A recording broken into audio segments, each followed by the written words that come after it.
అందరికీ నమస్కారం. మనం శివమహాపురాణం చదువుకుంటున్నాం కదండి. అందులో విద్యేశ్వర సంహిత నుండి ఇప్పుడు మనం 3 యజ్ఞములు 7 వారాలు అంటూ మొదలు పెడుతున్నారు.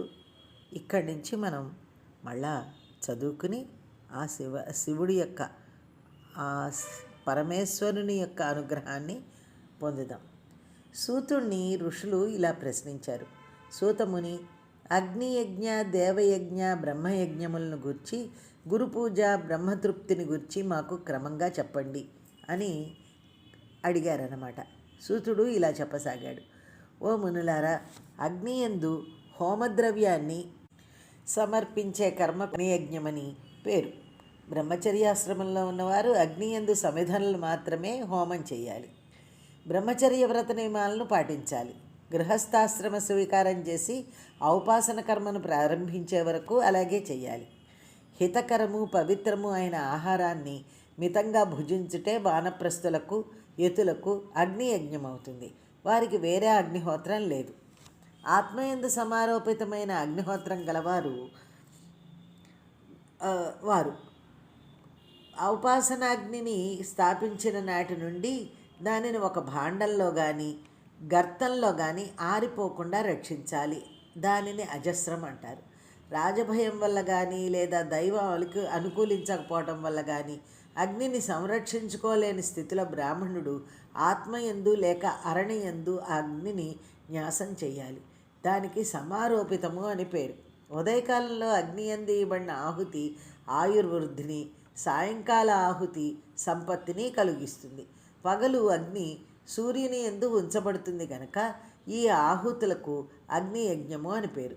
స్థాళీపాకాది క్రతువులలో ఇంద్రాది దేవతలను ఉద్దేశించి అగ్నిలో చేసే హోమానికి దేవయజ్ఞము అని పేరు. చూడాకరణాది అంటే పుట్టు వెంట్రుకలు తీయటం మొదలైన కర్మలలో లౌకిక అగ్ని యందు చేయబడే హోమం కూడా దేవయజ్ఞమే. దేవతల తృప్తి కొరకు బ్రాహ్మణుడు నిత్యము బ్రహ్మయజ్ఞం చేయాలి. వేదాధ్యయనానికి బ్రహ్మయజ్ఞం అని పేరు. ఉదయం నిత్యకర్మను ఆచరించి ఆపై సాయంకాలం వరకు వేదపఠనం చేయాలి. ఇక సాయంకాలానంతరం వేదపఠనానికి విధి లేదు. ఇక అగ్ని లేకుండా చేసే దేవయజనాన్ని వినిపిస్తాను, శ్రద్ధగా వినండి. సృష్ట్యాది యందు అంటే సృష్టి మొదట్లో సర్వజ్ఞుడు కరుణాకరుడు అయిన మహాదేవుడు లోకోపకారార్థమై వారములను కల్పించాడు. సంసారమనే రోగానికి వైద్యుడైన శివుడు ముందుగా ఆరోగ్యాన్నిచ్చే తన వారాన్ని కల్పించాడు. ఆపై సంపత్కరమైన తన మాయ యొక్క వారాన్ని, ఆ తర్వాత జనన సమయంలో కష్టాలను దాటే నిమిత్తం కుమారవారాన్ని, ఆ వెనక మానవుల రక్షణ కొరకు రక్షకుడైన విష్ణువు యొక్క వారాన్ని, ఆ మీద ప్రాణుల ఆయుర్దాయాన్ని నిర్ణయించే పరమేష్ఠి అయిన బ్రహ్మ యొక్క ఆయుర్వృద్ధికరమైన వారాన్ని కల్పించాడు. తర్వాత పుణ్యపాపాలను నిర్ణయించి ఫలితాలనించే ఇంద్ర యములకు వారాలను కల్పించాడు. ఈ 2 వారాలు భోగప్రదము, మృత్యుహరము అయిన శుభకరమైన వారాలు. మానవులకు సుఖదుఖ సూచకాలైన ఆదిత్యాది గ్రహాలను వారాలకు ప్రభువులను చేసి జ్యోతిశ్చక్రంలో పరమేశ్వరుడు ప్రతిష్ఠించాడు.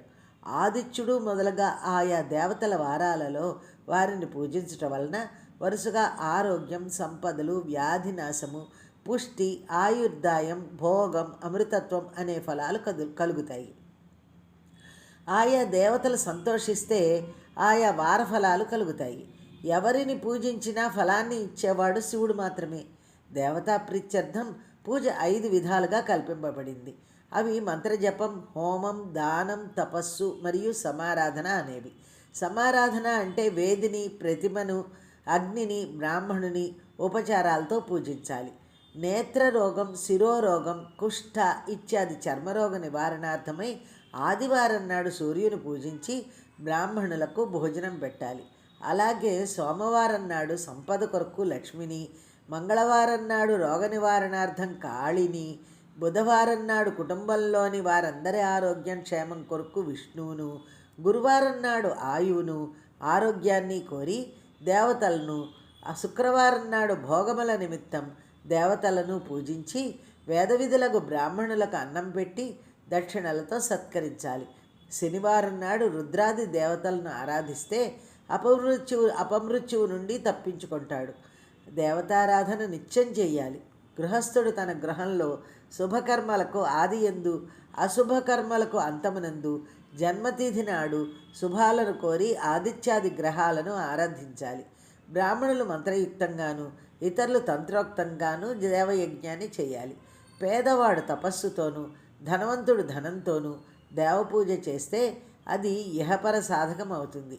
నీడనిచ్చే చెట్లను పాతుట, చెరువులు త్రవ్వించుట, దేవాలయ వేద పాఠశాలలను స్థాపించుట ఇత్యాది ధర్మకార్యాలను ధనవంతుడు చేస్తే అనేక భోగభాగ్యాలను పొంది జ్ఞానసిద్ధిని కూడా పొందుతాడు. ఇప్పుడు మనం దానము, దేశకాల పాత్రలు అనే వాటి గురించి సూతుణ్ణి ఋషులు దేశకాల పాత్రల గురించి, దాన విశేషాన్ని గురించి చెప్పమని కోరగా వాటి గురించి మనం ఇప్పుడు తెలుసుకుందాం. సూతుడు ఇలా అంటున్నాడు: ఋషులారా, దేవ యజ్ఞాది కర్మల యందు శుద్ధ గృహం సమఫలాన్ని ఇస్తుంది. ఆ పైన గోశాల, జలాశయ తీరం, మారేడు, తులసి, రావి చెట్ల మూలం, దేవాలయం, తీర్థం, నదీ తీరం, సప్తగంగా తీరాలు ఇవన్నీ క్రమంగా ఒకదానికంటే మరొకటి 10 రెట్లు ఫలాన్ని ఇస్తాయి. గంగా, గోదావరి, కావేరి, తామ్రపర్ణి, సింధు, సరయు, రేవా నదులకు సప్తగంగలని పేరు. వీటికంటే సముద్ర తీరం, దానికంటే పర్వత శిఖరం శ్రేష్టమైనవి. మనసుకు నచ్చిన స్థలం అన్నిటికంటే గొప్పది. యజ్ఞ దానాది కర్మలకు కృతయుగంలో సంపూర్ణ ఫలం, త్రేతాయుగంలో 3 వంతులు, ద్వాపర యుగంలో సగం, కలిలో 4వ వంతు. కలిలో సగం పూర్తయ్యాక 4వ వంతు కంటే తక్కువ ఫలం లభిస్తుంది.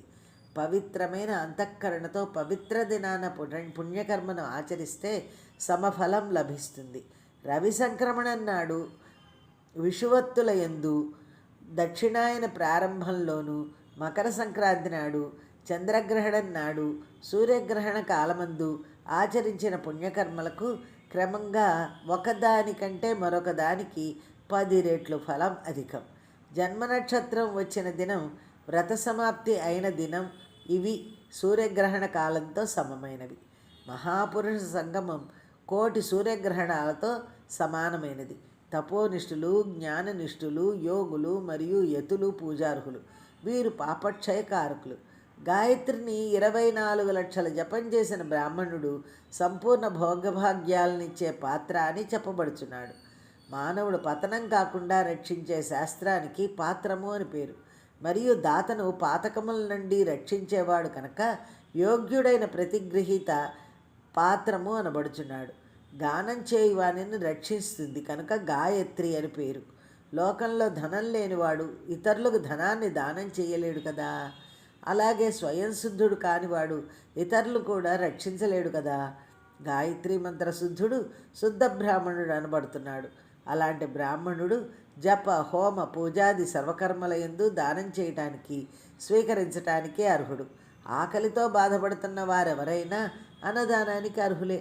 మనోనిగ్రహం గల శ్రేష్ఠుడైన బ్రాహ్మణుని చెంత గాయత్రిని మంత్రార్థపూర్వకంగా సంపూర్ణంగా కానీ లేదా కేవలం మంత్రాన్ని కానీ తెలుసుకుంటే అభీష్టాలన్నీ నెరవేరుతాయి. అడిగితే ఇచ్చే దానం కంటే అడగకుండా ఇచ్చే దానం గొప్పది.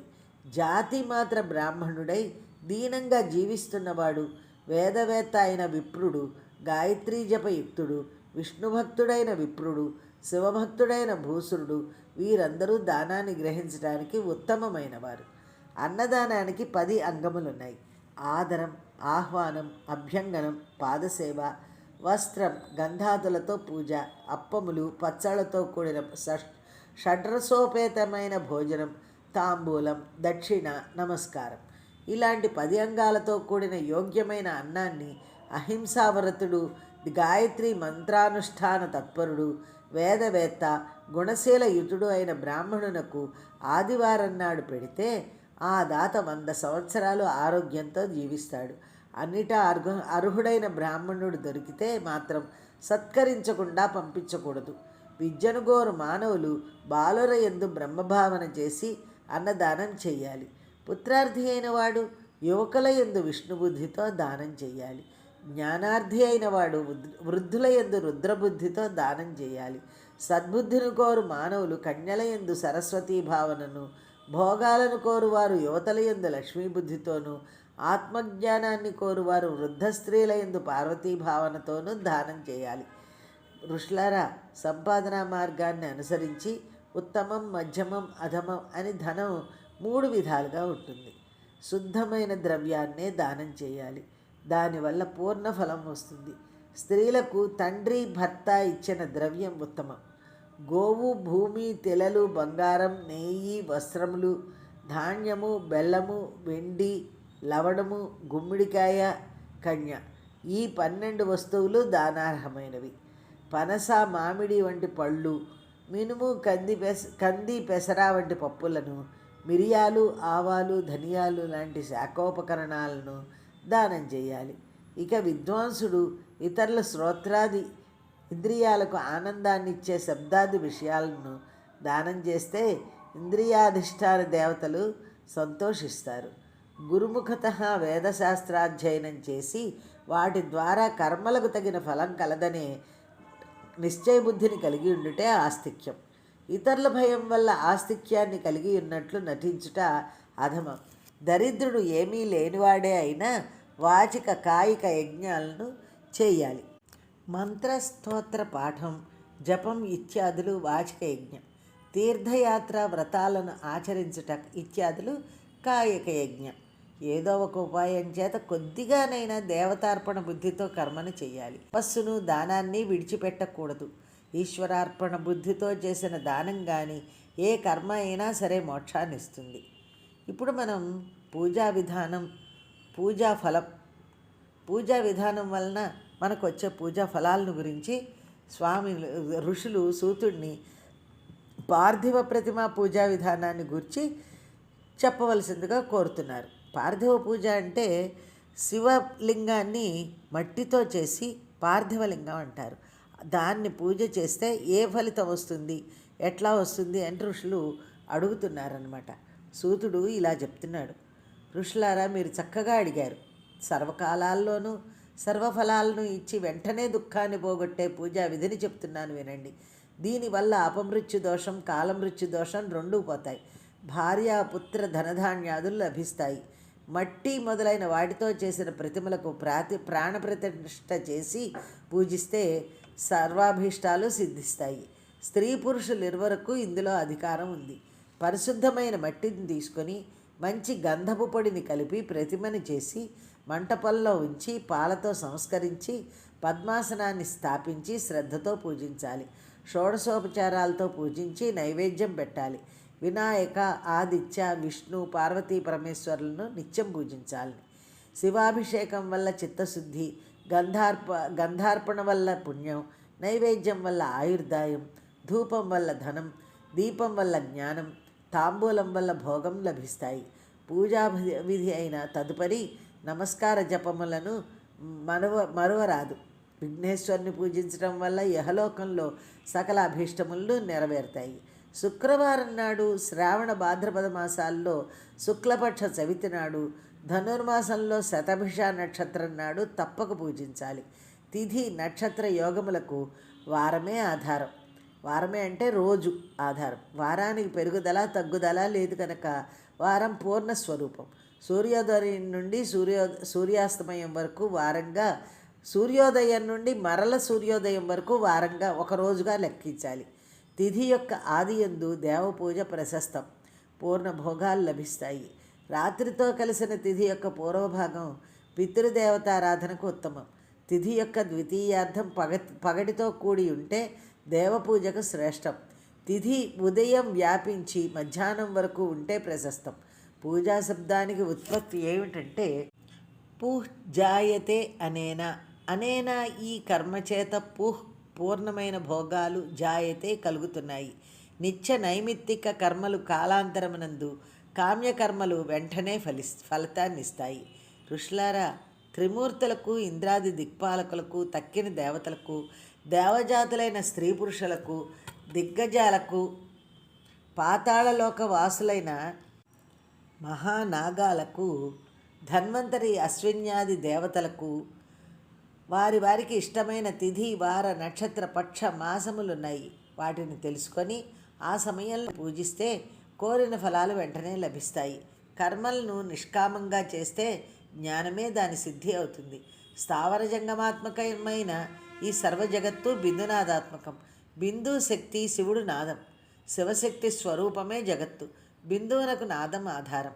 ఈ జగత్తుకు బిందువు ఆధారం. బిందు నాదాలు రెండు జగత్తుకు ఆధారాలు. బిందువు నాదంలో కలియటం సకలీకరణం. దాని నుండే జగత్తు యొక్క ఆవిర్భావం. లింగం బిందునాదాత్మకం కనుక జగత్కారణం. బిందువు దేవి, శివుడు నాదం. లింగం ఉభయాత్మకం కనుక జన్మరాహిత్యం కొరకు శివపూజ చేయాలి. బిందురూపిణియగు దేవి తల్లి, నాదరూపుడగు శివుడు తండ్రి. లోకంలో ప్రత్యక్ష పార్వతీ పరమేశ్వరులైన తల్లిదండ్రులను పూజిస్తే వారి ఆశీర్వాదంతో మానవునికి పూర్ణ అభ్యుదయం కలుగుతుంది. జగత్తుకు కారణభూతులు పార్వతీ పరమేశ్వరులు కాగా మన ఆవిర్భావ హేతువులు తల్లిదండ్రులు. వారిని కాదని ఎక్కడో దేవతలున్నారని అనుకోవటం అవివేకం. కనుక ఋషులారా, లింగ రూపంలో ఉన్న పార్వతీ పరమేశ్వరులను తల్లిదండ్రుల రూపంలోనూ, తల్లిదండ్రులను పార్వతీ పరమేశ్వర రూపంగానూ ఆరాధిస్తే వారి దయవల్ల ఐశ్వర్యం, అభ్యుదయం కలుగుతాయి. మునులారా, వేదం యొక్క అంతరంగాన్ని, అతిరహస్యమైన దానిని విప్పు చెబుతున్నాను వినండి. భర్గుడు పురుషుడు, భర్గ ప్రకృతి వ్యక్తం కాని అంతరధిష్టానం గల గర్భమే పురుషుడు అని చెప్పబడుతున్నాడు. లెస్సగా వ్యక్తమయ్యే అంతరధిష్టానం గల గర్భం ప్రకృతి. అందువల్ల మొదటి గర్భం పురుషుడే. ఈ జగత్తుకు పురుషుడు తండ్రి కనుక గర్భవాన్ అని పిలువబడుతున్నాడు. పురుష ప్రకృతుల కలయిక మొదటి జన్మ అని, ప్రకృతి నుండి జగత్తు వ్యక్తమగుట రెండవ జన్మ అని గ్రహించండి. జీవుడు తన జనన మరణాలను, తిరిగి పునర్జన్మను పురుషుని నుండే పొందుతున్నాడు. మాయా ప్రభావం చేత మరో రూపంలో వ్యక్తమవటమే జన్మ. జన్మించినది మొదలుగా జీర్ణమయ్యే అంటే నశించే స్వభావం కలవాడు కనుక జీవుడు. పుట్టింది మొదలు పాశములచే బంధింపబడినవాడు అని జీవశబ్దానికి మరో అర్థం. ఈ జన్మ పాశ నివృత్తికై మాతాపితృ రూపమైన శివలింగాన్ని అంటే జన్మలింగాన్ని అర్చించాలి. భం గచ్చతీతి భగః. భం = వృద్ధిని గచ్చతి ఇది పొందునది కనుక భగము అని ప్రకృతికి పేరు. ప్రకృతి నుండి ఈ సృష్టి ఇలా వృద్ధి పొందుతూనే ఉంటుంది. పంచభూతాత్మకం ప్రకృతి. ఆకాశం, వాయువు, అగ్ని, జలం, భూమి ఇవి పంచభూతాలు. పంచభూతాల నుండి పుట్టినవే పంచ జ్ఞానేంద్రియాలు. చెవి, చర్మం, కన్ను, నాలుక, ముక్కు ఇవి జ్ఞానేంద్రియాలు. శబ్ద, స్పర్శ, రూప, రస, గంధాదులు వాటి గుణాలు. ఈ గుణాలను భోగాలను ఇంద్రియాలు అనుభవిస్తూ ఉంటాయి. భగానికి ప్రకృతికి సంబంధించింది కనుక భోగం. ప్రకృతికి ఆధారభూతుడు పరమాత్మ కనుక ప్రకృతిజన్యమైన ఇంద్రియాల ద్వారా మనం అనుభవిస్తున్న భోగాలన్నిటికీ ఆధారభూతుడు అనగా ఇచ్చేవాడు పరమాత్మ అయిన శివుడే. భగము అనగా ప్రకృతికి స్వామి అయిన భగవానుని ఋషులు భర్గుడు అని పిలుస్తారు. పురుష ప్రకృతులు రెండు అవిభాజ్య తత్వం. లోకాలను ప్రకాశింపజేసే సూర్యుడు ప్రత్యక్ష భగవానుడు. లోకంలో తల్లి బిడ్డకు జన్మనిచ్చిన గర్భకారకుడు తండ్రి.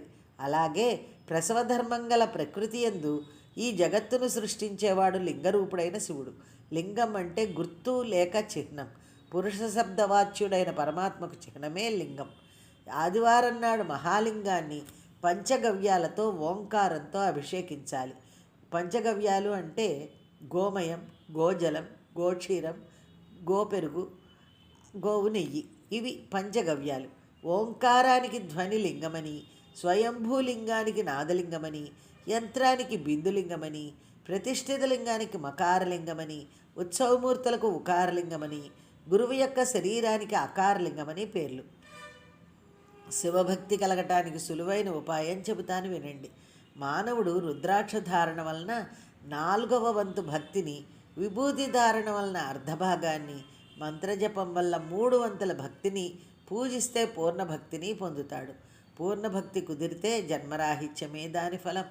కాబట్టి మనం అందరం కూడా పూర్ణభక్తితో జన్మరాహిత్యాన్ని పొంది ఆ శివైక్యం చెందుదాము. అందరికీ ధన్యవాదాలు.